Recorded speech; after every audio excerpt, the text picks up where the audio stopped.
Družbi BTC je v čast in ponos, da smo lahko odreagirali ustanove kot je klinični center oziroma predvsem do zdravstvenega osebja, ki je dejansko v prvi bojni liniji v boju proti prenosa okužbe z novim zloglasnim virusom. Tako da sem vesel, da so se z direktorjem Poklukarjem lahko takoj ujela, sporazumela, da smo lahko donirali 100.000 mask.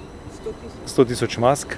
Naših 100.000 mask so iz Kitajske, del istega paketa, ki je prišel tudi za potrebe blagovnih rezerv Republike Slovenije. Sedaj so pa mi tukaj z veseljem participirali in da marsikoga zanima, zato smo tudi plačali 97.600 evrov. Ponosni smo na to, tako kot smo tudi ponosni na našo logistiko, ko skrbujemo praktično slovenske police z vsakodnevnimi nujnimi živili. Zato smo že več kot 2 meseca nazaj dovzeli vse potrebne protokole, varnostne protokole, zopet za preprečevanje širjenja, od mask, rokavic, da naši fantje, ki vsak dan delajo in skrbijo praktično za slovenske domove, to delo dobro opravljajo.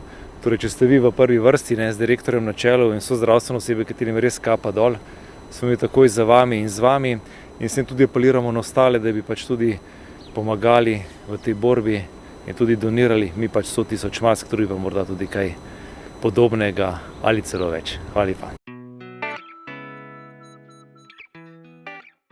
V Osrednji slovenski bolnišnici je seveda glavni cilj tudi v teh časih zagotavljati varno obravnavo pacientov in pa seveda imeti tudi ustrezno varno okolje za zaposlene.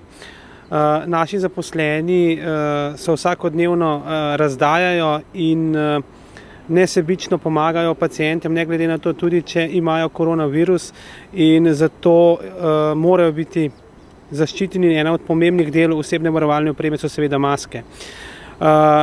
Današnja donacija družbe BTC nam izredno veliko pomeni, kajti osebna varovalna oprema je danes na vsem svetu v pomanjkanju in vsaka taka donacija dejansko nam daje večjo varnost, večjo gotovost v izvajanje našega poslanstva in samo želimo si, da ostanemo z družbo BTC in tudi ostalimi gospodarstveniki v enakem stiku, kot smo v zadnjih dneh, in da imamo take zmagovalne zgodbe vsak dan.